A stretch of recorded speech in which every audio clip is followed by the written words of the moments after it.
Live your best life. Welcome to the Power Podcast. Our mission is to share all things health, fitness, and wellness. I'm your host, Renee, and I want to empower you to become the best version of yourself. So on the show today, I have got Lisa with me, who is actually my auntie. She's been a personal trainer for well and truly over 20 years. So I thought it'd be awesome to bring her onto the show just to talk about her experiences with health and fitness, her experiences in the industry, and just everything in general. So hello, Lisa. How are you? Good, thank you. That's good. So before we get into it, how about you just introduce yourself to everyone, let everyone know who you are, what you do, and yeah, we'll go from there. Okay, hi. My name's Lisa, and I'm 47, and I'm a mum and a wife and a PT. I've been in this industry for 32 years. I started off as an aerobics instructor and have just slowly changed from there as the fitness industry has evolved. I've tried to evolve with it. So now I sort of call myself more a personal trainer / lifestyle trainer. Yeah, definitely. And that's about it, really. Awesome. Yep. Yeah, I love that. The lifestyle coaching definitely is a huge part of personal training, and because you've had so much experience, I mean, you've got a lot that you can help people with, which is so cool. I just use myself really on how my body's changed and how my mindset's changed is how I train. Definitely. Yeah, definitely. So what has been the most exciting, rewarding part of your health and fitness journey for yourself when you first started getting into the industry and everything? I would say it's changed a lot. Probably 15 or so years ago, it was more about seeing people, I will say externally, how they changed, how their physiques changed, what achievements, like if they did a half marathon, how fast they went, or how many reps they could do, which I still think is really important. But I think as time's gone on and I do more lifestyle and I'm changing with my clients as well, is the most rewarding thing I get from and what excites me the most is watching my clients grow in themselves personally and their abilities, because so many of them don't believe they can achieve it. Yeah. So they set either no goals or their belief in their ability is so low it's ridiculous. So we set little goals and then watch them smash it out, and then watch, I call it the light bulb moment go off, where finally they go, this is why health and fitness is so important for me. Yeah. Because it's not just about getting strong or looking in the mirror and going, I look really great, and I might fit a size 6 pair of jeans, or someone seeing how I look. It's actually how they feel inside. Absolutely. And when they wake up in the morning, how they think about themselves. And so we set goals from that. And then, secretly, I hope those goals are each week and each month going to be more.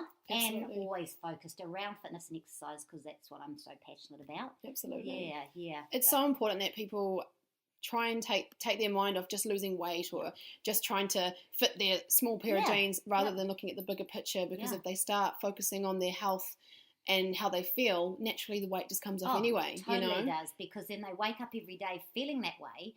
They don't start to internally see negatives. Yeah. They just, so my main thing is watching my clients see being empowered and seeing their life from a positive aspect. Absolutely. On whether it's exercise, whether it's what they eat, whether it's what job they have, what their family is doing or their children achieving, but seeing it from a positive light as opposed to a negative. Absolutely. Because when you're positive and you're up, it just helps you keep pushing forward from there. It's amazing how everything can change if you just start taking a different view on things. So if you start like you said, your morning routine is to have a coffee and sit there and enjoy it rather than wake up, rush, have a coffee and run out the door. Or even say, oh gosh, should I be having this coffee? Because no coffee. Yeah. I actually sit down now and I enjoy it because it's my thing. Absolutely. It's my daily setup. And you've created that gratitude around that morning routine, and that's important that people do that with everything they do, their fitness, their eating their food, when people should be sitting down eating mindfully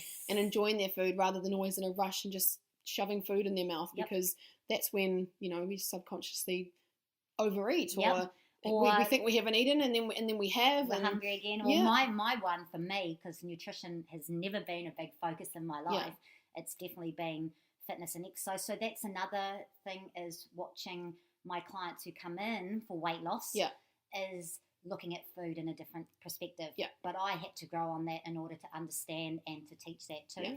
That we need to look at nutrition as a positive thing. Absolutely. Not a I'm starving myself to lose weight kind of thing. Exactly. Or take it away because I'm not allowed it. Yeah. You know, that's a whole ball game all on its own. Oh, it is. You know, the whole restrictions, yes. restricting yourself from what you love just ends up making you 10 times worse. Yeah. You end up binging, or you end up resenting yourself, or you resent food, or and then that slight negative switch comes on, and then it's so hard to get off that track. Oh, definitely. So yeah, it's not a road we want our clients to go down. Definitely not. No. So what would you say have been some of the lowest or the hardest parts of your own health and fitness journey, and how did you overcome them, and what did you do in order to, you know, stop yourself from giving up altogether because of these lows that you reached? So the first part, the low, I would say 25 years ago when I was an aerobics instructor, and my whole focus was around how I looked, but also that is the starting point of an eating disorder that I got, and it started in my late teens and went right through to my early 20s, late 20s, is that, so my whole focus on it, everything I did, whatever goal I set for fitness, whatever sport I did, whatever I did was all around eating or not, I can't eat that, or, so that was a really low point, and why I call that a low point is because I didn't see fitness and the industry that I love so much, I just saw it in such a bad light. I really saw it in a light that was like, this is crap, but I didn't know. I was stuck in that thing. And then that low started to change when I actually got pregnant.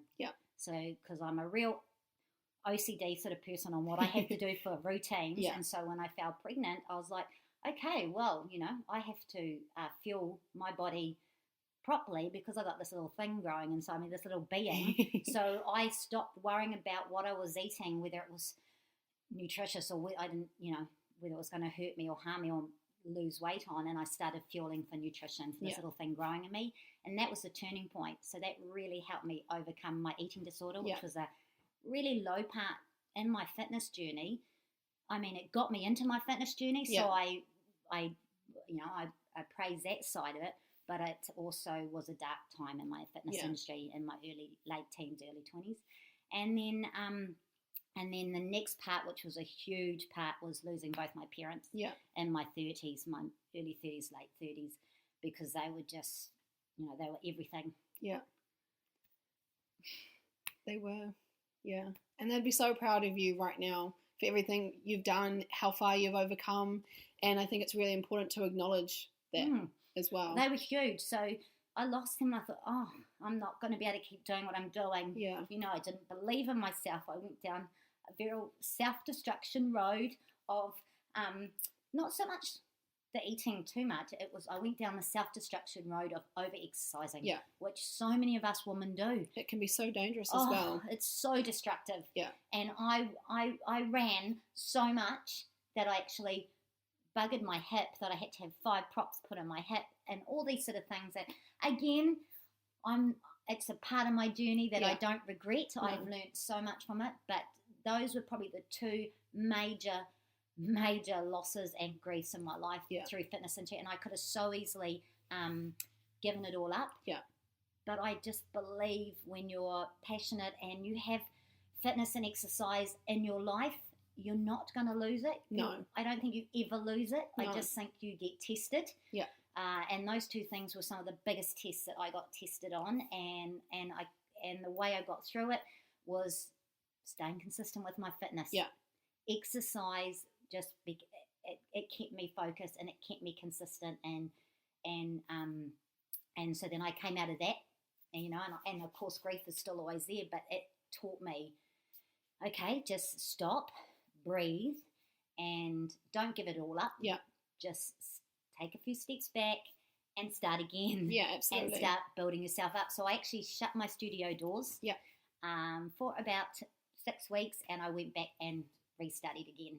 Awesome. And built my confidence back up again, knowing that, the fitness and health industry. I love it. It's part of me and I'm never going to lose it, but I just needed to grow confidence again in the loss and the dark place I went to with it. Especially everything you went through, you know. So it's a lot losing one parent, but two parents in the space of a decade is just horrendous, you know. Yep. So the fact that you didn't give up. No, I went down the self-destruction, but hey, you know, that's okay. You learn through your mistakes, but so then I just did that, requalified, said this is what I'm really passionate about, I want. Yeah. And changed my journey. Changed my track. And the amazing thing is that all of this that you've been through is empowering for your clients, your other family members. Yep.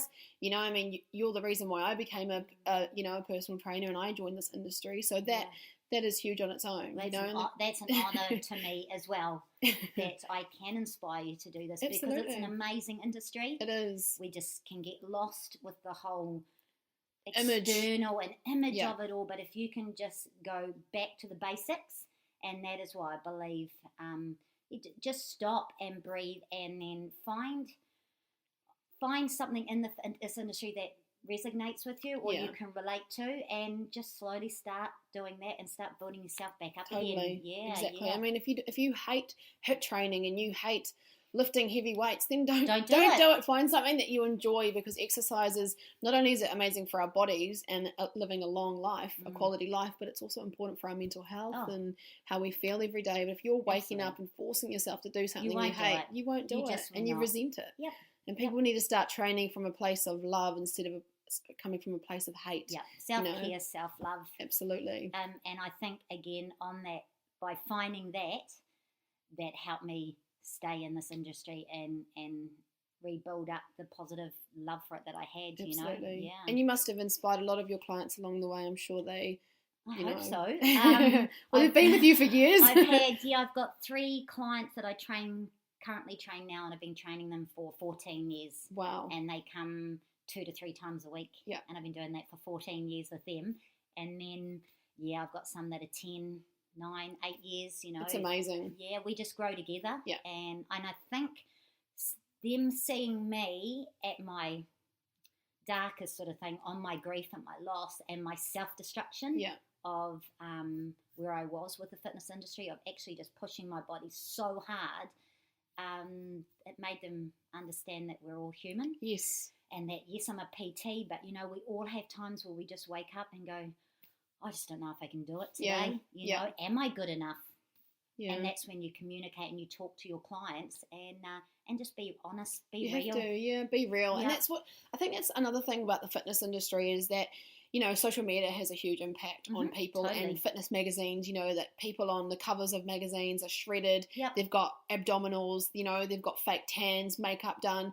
But what people don't realise is that to look like that, you're probably starving, you're probably unhappy, and you only look like that for about a month. Or you're on steroids, or you're on something that is not real. Exactly, and people get this perception that that's what we have to look like in order to be fit and healthy, and that's what my personal trainer should look like. But that's so unrealistic. Oh, totally unrealistic. I don't look anything like that. Can't say I ever have done.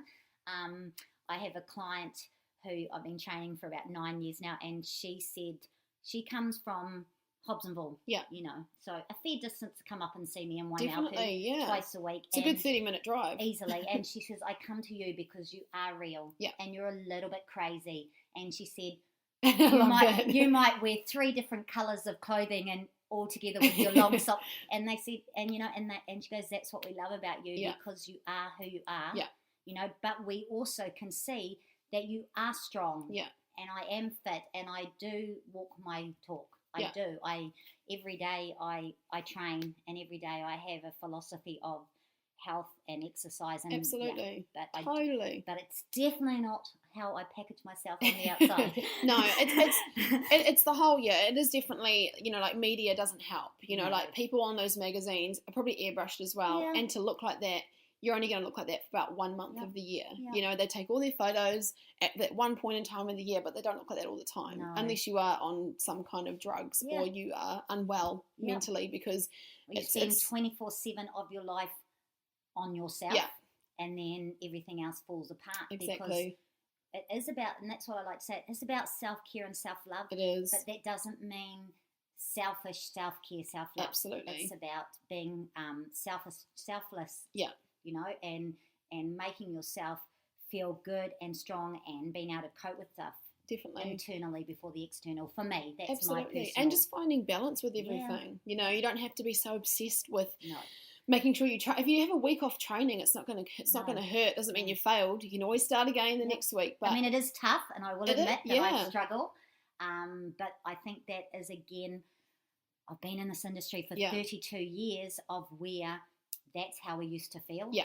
And that's why I probably struggle a little bit with the Instagram and the social media. I set up a social media page on Instagram, and I don't think that I post very often. It's just, it's not my thing. No. I love watching it, and I love following your stories, and I love the inspiration that I get from following people, but it's not per se. But that's because I didn't start. It's just such a changing world. It is, absolutely. And you don't have to be on social media in order to be the best trainer. You know what I mean? But I love learning from people that are on it, and it definitely is helping me progress and change. And, I even think in the last 12 months, my journey's changed again from understanding. Absolutely. So there's definitely no right or way. There's no of a fitness journey. No, and also the thing is even though you've been in the industry for nearly 30 years, is it about 30 years? 30.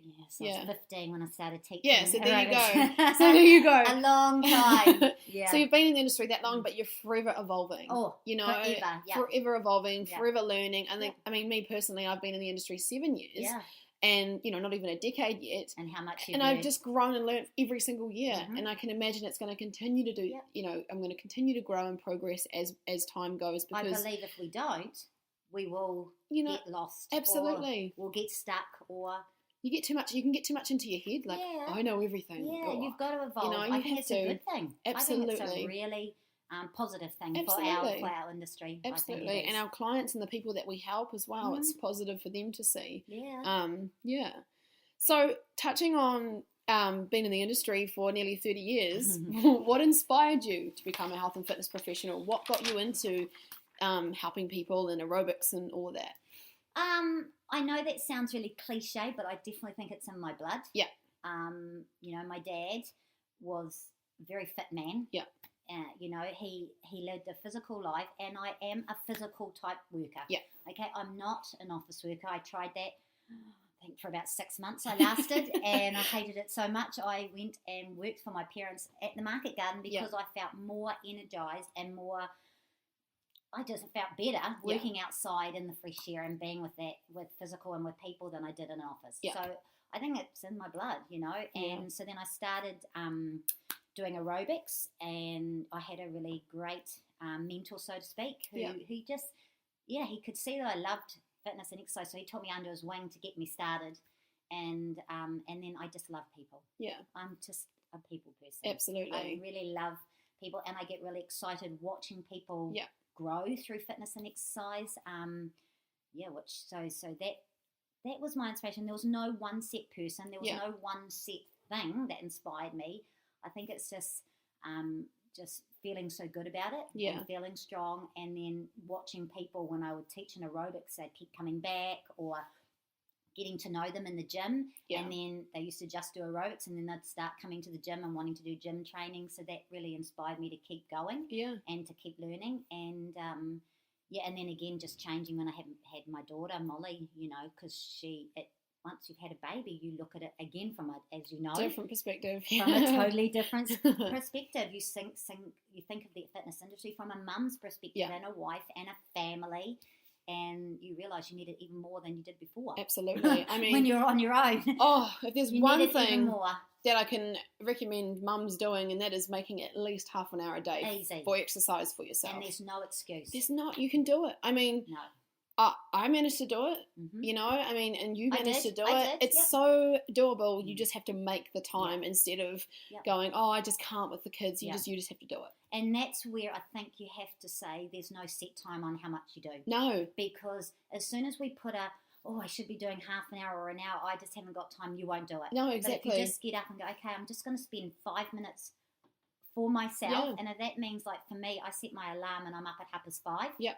So then I can do what I want to do before my client's in at 6. Absolutely. Or if my 5:30 client's coming in, I'm at 4:30, so I can at least get on my treadmill and I'll walk and listen to a podcast for 20 minutes just to ground it's myself for and you. know I've done it. Yeah, you're doing it for you. Yeah, and you're a better person for it. You are. You know, whether that's the right way to say it, but I believe I am better for it. My day's better for it. My family appreciate it because I'm in a well-balanced and I feel good and I feel energized that you make better decisions. Yeah, so, you do. I think there is no excuse to not do some form of exercise every day. Absolutely. Every day. And it doesn't have to be formal exercise like lifting weights in the gym. It can literally just be going for a walk or doing your gardening or even spending an hour just completely washing all your walls in the house. You know what I mean? You're still working up a bit of a sweat, doing something. And it makes you feel good. To move your body. I mean, I know after I've done my whole entire housework, which takes me about 2 hours, I feel really good. Yeah. Not only because I've got a clean house, which means clean mind, but I've worked up a bit of a sweat. My heart rate's up. So it's just important that people move their body daily because it's going to be the best thing for your energy, your mindset. And I've never heard one person say I regretted that workout or I regretted going out for that walk. No. So it's important that people just take that on board. And the best thing that people can do is just wake up, put your gear on, rather than thinking about it and overthinking about not wanting to do it. Just put your gear on and go. And get started. And do it.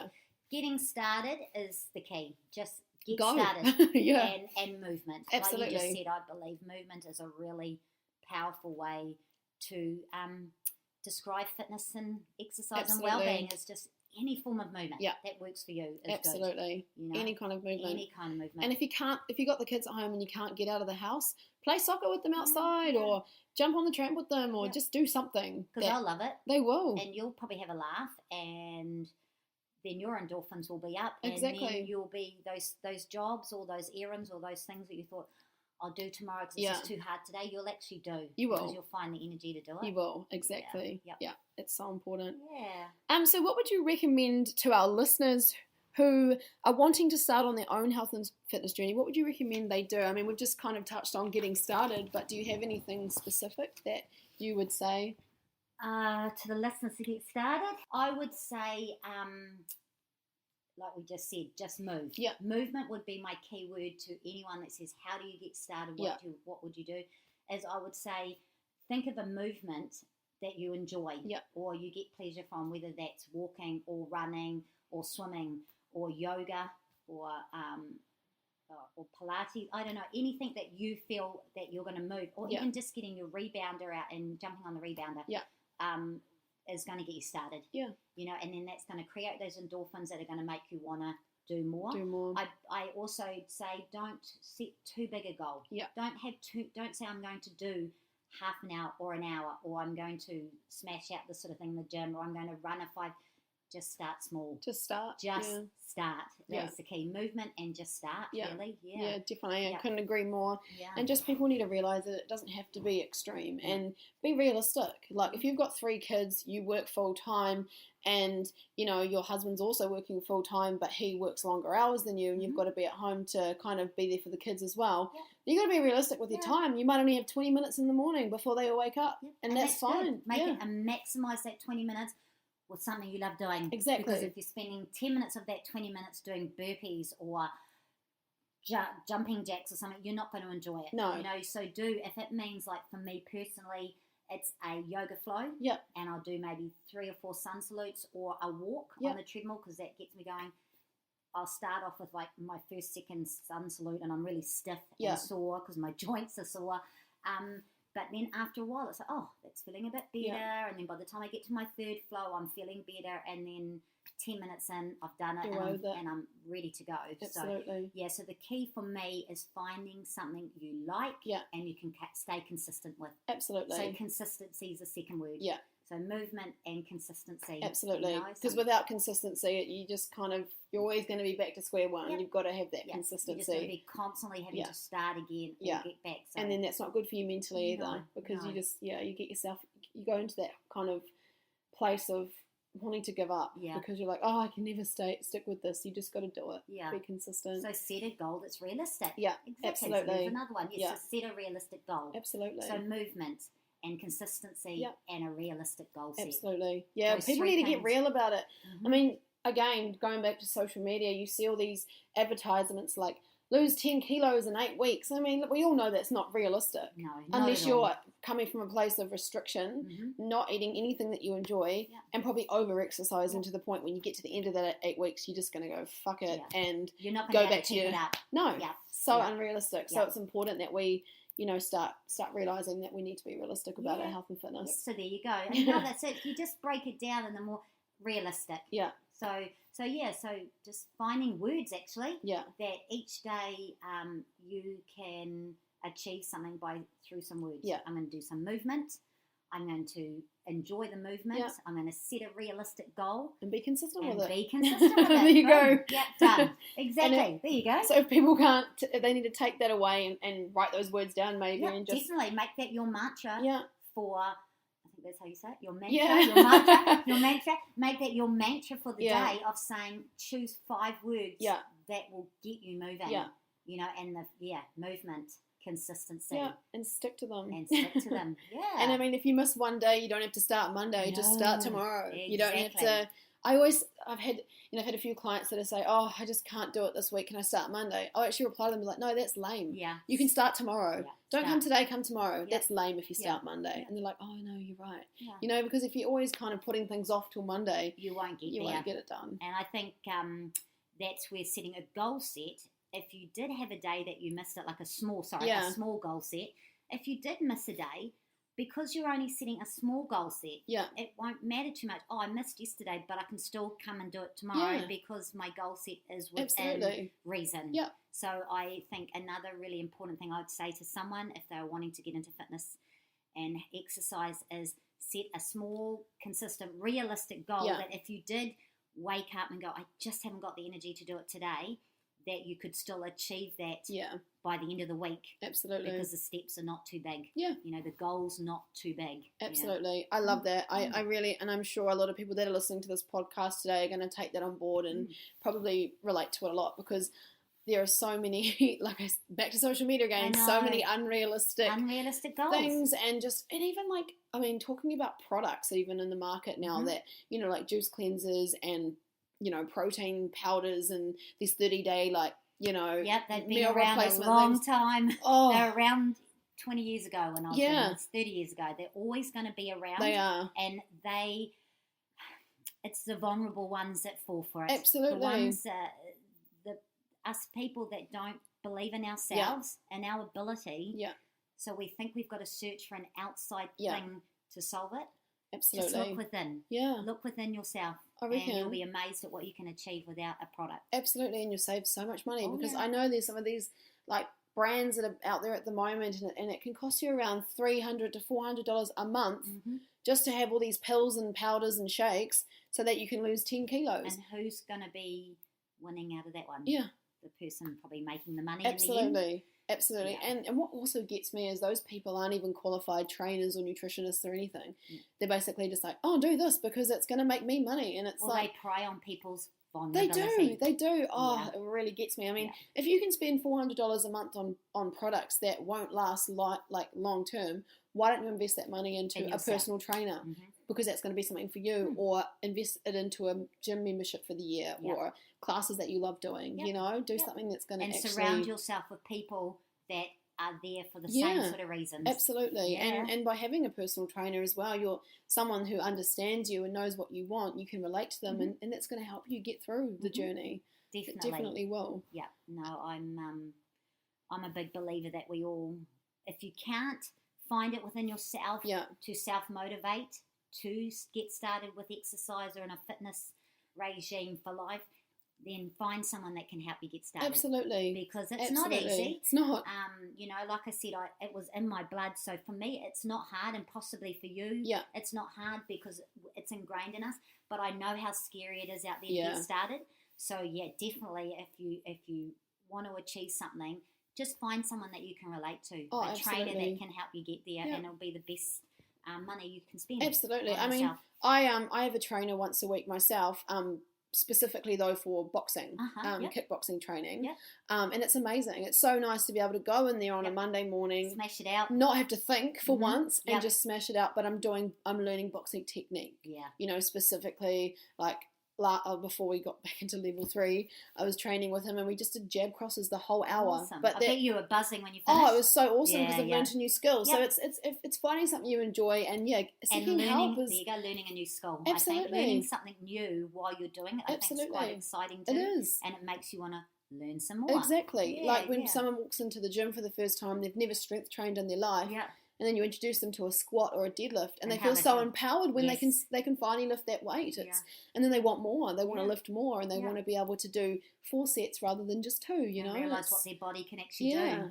And that's what people keep coming back for, is because they realize how important exercise is and how it does empower them. Yeah, definitely. I think the 2 words go hand in hand. Oh, absolutely. Yeah. I agree. So, what would be one thing that you would recommend to our listeners to do when they feel like giving up? They're at the point of, I can't do it anymore, I'm over it. What would you say? What would you kind of encourage them to do so that they don't? I would remind them to just stop and say, where I started and how far I've come. Yeah. Because, so much of this relates to all your questions you've answered. Yeah. It's great because they all just interlock. Oh, with every question. Absolutely. And it's the same sort of thing as just stop and go, okay, where did I start? Yeah. Oh my gosh, that's right. I couldn't even walk to the letterbox and back again before I got puffed. And now I'm running 5Ks. Okay, today I feel like I can't even run 2Ks. Don't go down that negative track. So right back to when we first started talking today and we said, don't let that negative voice in your head take over. Yeah. Stay positive. Is that look to where you've come. Absolutely. Look how far you've come and remind yourself that you might have a bit of a plateau, or you might wake up not feeling like I just can't do this, it's all too hard, or you've got an injury, or your joints are aching, or you just are not feeling it. You need to stop and remind yourself. And that is why I'm quite a big believer, and I try to have all my clients write a daily journal. Yeah. Love because that. It doesn't matter what you do. I'm not much of a writer as such, so I have a journal which is where I put words and pictures. Yeah. I'm a real picture word person. And so I say to them, have a journal, and then when you wake up on this day and you're feeling bleak and you're not wanting to carry on and you want to give it all up, go back to your journal you started with your personal trainer or your life coach and look at where you started. Yeah. Remind yourselves of those questions and how you were feeling and go and remind yourself what got you into this journey. Absolutely. What made you start. Yeah. So that would be one of my biggest things, and with my clients if they just wanted to give up. And probably the next thing would be like we talked about, small achievable goals. Yeah. Every person's goal is different. Yeah. I don't believe there's no one package fits all. No. So you just need to make the goals really small, and if that means, like, say for someone that's coming out of injury or coming out of sickness and they couldn't, again, walk to their letterbox and back again, so that would be your goal. Yeah. And then in 2 days' time, try and see if you can do that twice. Or if you're someone that's carrying a lot of weight on your knees and you're struggling, practice getting up and down out of your chair. Yep. And, okay, you start on 2 and by the end of the week you're doing 5. That is your achievement. It's progress. That's progress. So why would you give up on that progress? Yeah. So don't give up on progress. And the other one is, when you do achieve, praise yourself. Yeah. Don't go, oh, I've achieved that, so now I need to set another one. Yeah. Or what can I do to better that goal? Yeah. Stop for a minute and praise yourself for what you've achieved. Absolutely. Go look at what I've actually achieved, and you can either praise yourself through that word, or you can, if you've achieved a really good goal and you've dropped the dress side, go and buy yourself something really nice. But just internally praise yourself. Absolutely. Look in the mirror and go, look at what I've achieved. Yeah. And also look in the mirror when you are feeling a bit bleak and go, that's okay. Yeah. Today's the day I'm feeling a little bit bleak, but let's try and do maybe 5 press-ups or something like that, just to remind ourselves that we can still do it. Absolutely, and how far I've come. I've come. So very simple. Just remind yourself of how you've come, how far you've come on your journey. Absolutely, and I love the journaling part as well. I'm just practicing that gratitude. Yeah. If you're writing down what you're grateful for, or what you're achieving and how far you've come, it makes you realise how amazing you actually are, and it keeps you going. We forget. We live in a society where everything is so fast that we might have forgotten what we achieved a month ago. Absolutely. And it's quite exciting when you go to this beautiful journal and you go back and you look at oh, that's right, I did that. Yeah. Oh, wow, I did that. Or, so we tend to forget of these little things that we achieve, and it's a really good way to remind Oh, yourself. 100%. You know, because you've written it down and it's there in black and white, and it's also going to remind you of the dark days. Yeah. So write down when you're not feeling good, Yeah. when you're feeling like crap. It's okay to not it's feel okay. like it's okay and to feel like that. in your journal, because and that is another thing that I'll say is just be honest with yourself. Be honest with how you're feeling and write it in your journal, because it's your journal, it's your journey, and that's one of the biggest things that I would say to someone if they were going to give up. Yeah. You know, and then once you get over that bit of a bleak and you start to feel your endorphins lift up and you start to feel really good and strong, then hit it with smashing some goals. Absolutely. You know, because I believe the physical exercise, fitness, weight, strength and all that goes hand in hand with the lifestyle. Oh, it does. You know, because, you know, you can be feeling really good and you can be getting that balance and writing in your journal and all that thing. So then push it a little bit harder. Go and try and set yourself a goal that you mainly wouldn't think of doing. Absolutely. Because you can actually achieve it. You can. It's our mind that stops us. It is. Our body can achieve a lot. A lot more than your mind gives it credit for. Yeah. And as we get older as well, like I know, especially, you know, as soon as you start hitting like your 30s and 40s, your joints are going to ache a bit more. Your body isn't going to feel as limber as it once was, but you just have to know that that's okay, and you just got to maybe do something to help with that so that you can keep going. You change it up. You know, like you said, you feel stiff in the morning, but you still get up and you stretch and you walk, and then you feel great. So people just need to realise that, you know, you can't find these little barriers in your life to stop you. No, because that is a great word. That's what they are. They're barriers. Like I'm perimenopausal. I'm 47. I'm finding a bit of a change, and I have, like I said, been in this industry a long time. I'm a go hard, go strong type of person. I've run marathons. I've done a lot of stuff. And my body is telling me something different at the moment. And I'm really struggling mentally with that because I am a fit, strong person. And so I can either let it get me down or knowledge is power. So, you know, so read about it. Talk to your clients when they come in with sore joints and go, it's possibly not an injury. It could be an injury, but it's probably just the way how biologically our bodies change. So start training within where you are. Absolutely. At. I call it intuitive training. Exactly. You know, training to how you feel. Yeah. You know, if you wake up one day, you still want to move your body, but you're sore and you're stiff, then go do some flow and a walk. Yes. But if you're feeling really energized and you're not sore today, then go smash out those burpees. Exactly. Or that 20... You know, those deadlifts or those squat, exactly. That's exactly you how just I look got to at it. train to how your body's feeling, listening to your body. Which and just is why no plan fits. There's no one plan with personal training or exercise or this industry that we're in. You have to, what was that you said? Intuitive training. You have to listen within, because some days, you know, where I am in my stage, I can be super strong and I could go out and run 10Ks. Yeah.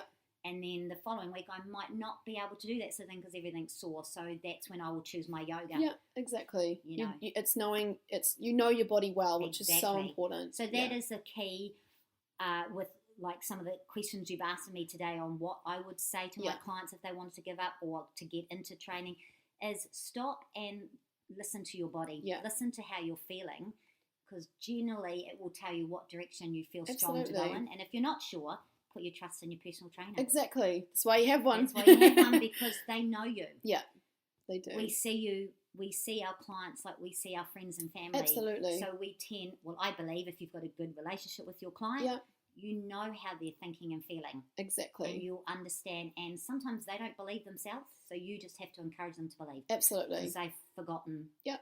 And stop believing in their ability. Oh, 100%. I agree with you there so much. It's so important. So just to wrap it up, I'm going to ask you 5 random questions. We could talk for hours. I know. We could talk for hours. It's great. But I'm going to ask you 5 random questions about you. Yes. So what is your favourite exercise to do and why? Running. Yeah. It always has been because I just get this freedom when I run, whether it's on a treadmill or in the forest or on the beach or doing an event or just when I need to get into myself and figure out where I'm at and what I want, and I run. I love it. And it doesn't have to be fast, and I don't set goals, and if I need to stop and walk, I'll walk. Yeah. But running is my go-to. I love that. Even though I've found yoga in the last 5 years and I love my daily yoga, when I'm really needing to do an exercise that helps me, I I tend to go to run. Yeah, Yes, I love it, and it gives you that freedom. It does, and those endorphins and absolutely that uplifting feeling that I need. And I love it how you said that you don't set goals around every run that you do. You just run because you love it. You're not going, oh, I have to run 5Ks in 20 minutes. You know, like you're just doing it because you love it, and that's what's important. Yeah. And if I'm not loving it, as I go to hit that hill in the forest, I will stop and walk. Yeah, exactly. And I'll breathe, and then I'll start running again. So that's a really amazing bit of information I got from an ultra runner when I was down doing an event a few years ago running. And I said to her, how do you keep going on an ultra run that's 60 Ks? And she goes, I run the flats and the downs, and I'll walk the hills. Because she said that 5 to 10 seconds I might gain on a hill, it's pushed me over the edge of how I'm feeling. So I always listen to my body when I run, and if I need to stop and walk, I'll stop and walk. Perfect. Love that. And then I'll start again. Couldn't agree with you more, especially with running. I mean, I've done a few 10K runs. It's probably the most I'll ever run. Yeah, and I hear this all the time with my clients and with people that there is a love-hate. As I've said, I've done quite a few marathons and half marathons, so I am a runner who's just carrying a bit of injury at the moment, but I don't let it bother me.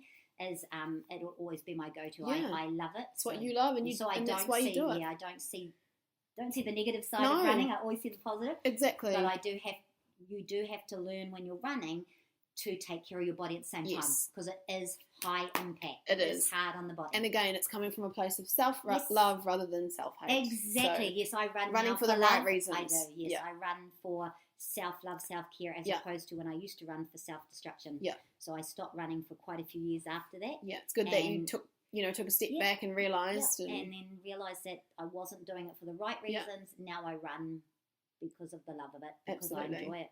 And if one day I want to run 10 Ks of all, and if one day I only want to run one, I'll run one. Exactly. Yeah. Do what suits you. Excellent. What would be your least favourite exercise and why?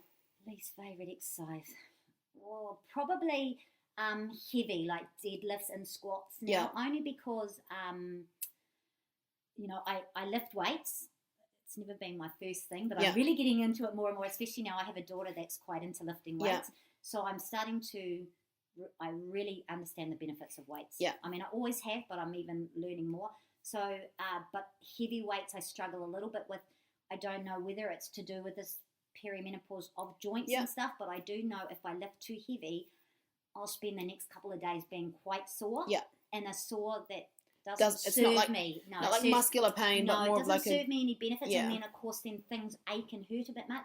So that would probably be my least favourite is heavy deadlifts or squats for me personally. Yeah, everyone's different. So I'll do deadlifts and squats, but I'll tend to keep it at the lower range. Yeah. So like your 15 to 12 to 15, I won't go anywhere below like the 8 to 6 because it's just too much for me. And it doesn't work for everyone. No, it doesn't you might like pull-ups better, and you can work your back muscles doing pull-ups versus a deadlift. Exactly. Instead, so, you just find what works for you. And but I'll do burpees and I'll do jumps. I'll do all these other things. But probably. The real heavy lifting. The real heavy ones, and it's not for everyone. No, some people just aren't. That's coming back from my days because I've been in the industry so long that, hey, another whole topic of conversation, women lifting heavy weights was not a big thing. No. We were more about cardio and jazzercise and going hard. Yeah. So that's a mental thing for me learning. Yeah. So we were never encouraged to lift heavy weights. It was not part of our program. No. So possibly that's why if you say bang on the spot, what's my worst thing? Is heaviness weights, because I just never really did it back when you first started. It has been a bit of a controversial topic. Women should not be lifting heavy weights. Women should be lifting heavy weights, but we are seeing the research and the benefits of strength training and how it transforms your body. Not just the whole image thing, but internally and how stronger you feel, physiological, everything. The way you sit at your desk. If you're an office worker, for example. But so that's another. We're always learning. We are. So we are always learning in this industry. Yeah. I know I'm always learning. So, so weights are super important. Yeah. And you don't have to lift heavy in order to be doing a resistance session. You can just do higher repetitions. Yeah. Which is still stress the muscle out, but you don't have to be, coming from a place of... on the reps rather than the heaviness. That's what I'll probably do. And you just, either way is still beneficial. Yeah, totally. Absolutely. What would be your most favourite healthy go-to snack? Go-to snack. Nutrition's never been a huge thing for me. Possibly if we're going to do it on short term, oats. Oats, yum. As my daughter always says to me, it's oats with a T, Mum. So oats. Oh, what do you... Because I'll say oaks. Oaks. Mum, it's oats. So I would say, and this has probably for about the last 6 months to a year, is that's one of my favourite snacks. Oh, it's so good. Oats are the unbelievable. best. And I watch your stories and and I just see all the combos you can do. Yeah. So I get all my nuts and my seeds and everything all in this one snack. Yeah. So I would say that's my go-to. Nice. That's my real and it keeps you snack. so full. So long. Yeah. So it's really filling, but it's also very satisfying. Yeah. It's really so delicious, satisfying. nutritious, it works. So that would be my go-to snack. Nice. Yep, I would say. Yum. Yeah. And what about if you were having, say, I mean, I always like to class food as food. Yep. But if I was to put quotation treat meal, like AKA chocolate or a glass of wine, what would be your chocolate? Chocolate. Yeah. That's my that is my go-to. I do a bit of everything. I like a glass of wine, but I can't say wine's really my thing, so I wouldn't go. My treat is going to be a glass of wine. Yeah, it's not really my thing. But I would have a beautiful piece of chocolate. Yeah, nice. And it doesn't have to be dark chocolate either. I'm not a big fan of that real dark chocolate. It's too bitter. I know. I've tried it. And but the chocolate of the month. I saw you had this coconut one. Oh, but the Whittaker's. It's so beautiful. So yum. So while I'm eating that with my I've got a new tea that I'm trying out that I'm really loving is peppermint and lemongrass and licorice actually, so it's really good for the digestion. Yeah. As I'll have my 4 pieces of my coconut and I just enjoy it. I love it. It's very satisfying. Absolutely. And you're accompanying it with a nice cup of tea and it's like your way of winding down and giving yourself that delicious piece of chocolate. And not depriving myself. No. Because back in the day when I, got into this industry and it was so big in this industry to starve yourself or to look like this or to eat like this, it came from an angle of depriving. Yeah. I don't deprive myself. No, you can't. Just enjoy it. Yeah. Because if you enjoy the food and you allow yourself to eat a donut or allow yourself to eat chocolate, you're not going to be at risk of binging later or feeling like shit, giving up. Yeah. Exactly. You're satisfying yourself. So that was a huge learning curve for me, and that is something that, talking about how we say with our clients to keep them encouraged and just don't deprive yourself. No. Enjoy these nice things and just make sure they come from a nutritious point of view. Yeah, exactly. And you're not having it every single meal. You're not having a whole block of chocolate every night. You're having a few pieces. And you're having it in a time of the day when you. So again, I'm very much a routine person, so I do tend to sit up in a similar sort of time of the day when I have it, because that's when I feel good, and it's usually around the 3 o'clock, and I want that bit of a lift. And so I'll sit down and enjoy it then. Yeah, awesome. I love that. I love that. I'm similar. I'll have my chocolate after dinner in the evening when I've finished work and everything it's for the day. Calming time. Have a peppermint tea with some chocolate and it's just delicious. So apple doesn't fall past in the tree, exactly. And just to wrap up our podcast for today, is there any specific quote that you have that really resonates with you that you think might help someone else or inspire someone else? Is there any quote that you really love or you live by? There's so many quotes, isn't there? I don't have one specific quote, but I definitely do. I try to have a mantra. Yeah. So I do struggle sometimes with a bit of anxiety. Yeah. So if I'm feeling a bit anxious, or I find myself starting to ramp up my exercise or my way of coping, or if I'm finding things are just happening that I'm not feeling grounded, I will come up with a mantra. It's usually 4 words. Yeah. So as you can see, I'm quite a word person. Yeah. So I will choose 4 words, and it will be like, I'm well, I'm happy, I'm strong, self-love, and I will repeat that mantra to myself, and I can feel myself start to calm down. So that one's one I do, and it's not a specific quote. Oh, I love that. And then the other one I found that I really thought was very cool was actually only just the other day, and that was, it's not about the journey or the destination. It's about the company. Absolutely. And that really resonated with me, because I don't put a lot of things on my story, Instagram story, but as soon as I saw that, I thought, that is what it is. We've got to stop worrying about our destination. We're on a journey, but if you've got wicked people in your life and that your company that you're with, destination, your journey, so to speak, will be so different. Oh, it will. And your vibe attracts your tribe. That's the one. If you are who you associate. Exactly. There's another one. You are. If you don't surround yourself with positive, uplifting people that are, want the best for you, well, you're probably not going to be on the best journey that you could be. Well, it's human nature for the more you surround yourself with people that tend to be a bit more negative or see the glass half empty rather than half full.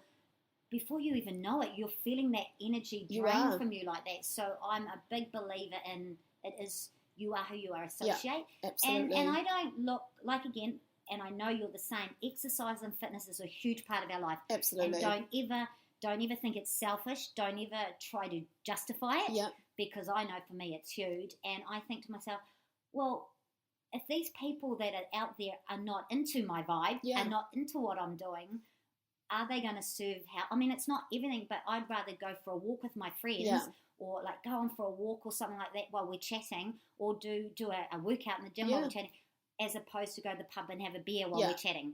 It's just my sort of thing. And nothing against either way of doing it. It's just you associate, be and do what you find. What you want. Exactly. And you will draw those people. You'll attract that little area, in your life that you need. Absolutely. And people will feel that energy and they'll want it. And then they'll start to find that they're not reaching for the negative, they're starting to feel the positive. So, exactly. So you can have a huge impact on people in that way. I believe, and that probably all boils back to why I started my little studio. Yeah. What did I say? 14, 15 years ago, is to create a community, a little group where we are all like-minded people and we all want to get together and feel empowered and feel strong through exercise. Absolutely. Not through other types of things, because that's just not who you are. It's not what vibes me. No. So exactly. It's about doing what you love. Exactly. And, and trying to encourage people around you to know how good it is. Exactly. And get them to do it. Yeah. And 9 times out of 10, I guarantee you, they will start to enjoy it too. Oh, and totally. you will notice their lives will change around to, well, I want to do that, so let's go for that walk, or let's go and do that mountain bike, or let's do a hobby together that makes us feel good. Absolutely. You're empowering one another just by doing that. Yeah, totally. I love it. Thank you so much for coming on You're the podcast. welcome. We could keep talking, honestly. I know. Every time we catch up, it's just we just talk about health and fitness, and it's awesome. The directions we go on. But you just feel that energy. Yeah, absolutely, bouncing off one another. So thank you so much for coming on. I really appreciate it, and I'm sure there are people that are going to listen to this podcast and they're going to take a lot of gold nuggets from everything that we've talked about today. I hope so. So thank you so much, and I'll definitely look forward to getting you on again soon. Thank you. Thanks for having me. No worries. Thanks for listening to the Power Podcast. I hope you can take something valuable away to implement in your own life. Be sure to tune in to our next episode soon. And if you need further help, check out ptwithrenee.com. You'll find loads more information on nutrition, fitness, and lifestyle tips. Live your best life, and we'll chat soon.